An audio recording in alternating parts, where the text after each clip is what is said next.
শুধু বাংলা নয়, রেমালের তাণ্ডবে ক্ষতিগ্রস্ত উত্তর পূর্ব ভারতের বিভিন্ন রাজ্য। রেমালের প্রভাবে ক্ষতিগ্রস্ত অসম, মিজোরাম, মণিপুর।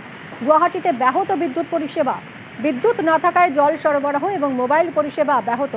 রেমালের জেরে অসমের হাফলং টানেল জলমগ্ন।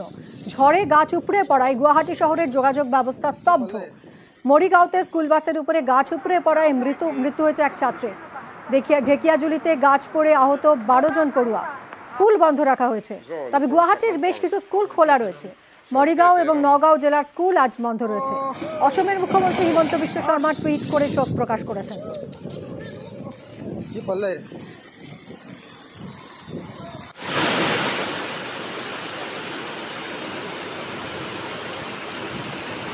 মিজোরামের বিভিন্ন এলাকায় লাগাতার বৃষ্টির জেরে ধস নামে। আজ সকালে আচমকা ধসের জেরে আটকে পড়ে বহু মানুষ। একাধিক বাড়ি এবং গাড়ি ক্ষতিগ্রস্ত।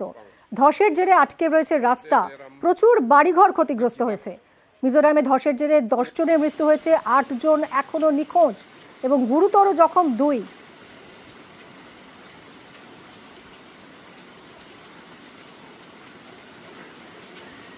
মণিপুরেও ধসের জেরে ক্ষতিগ্রস্ত বিভিন্ন এলাকা।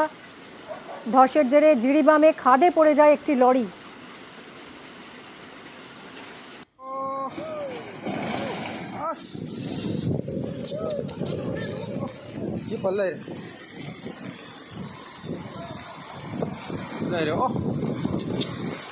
ধসের জেরে খাদে পড়ে গেল লরিটি।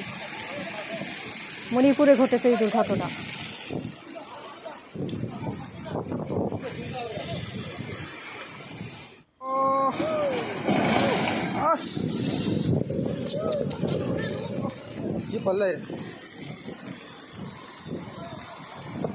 There you go.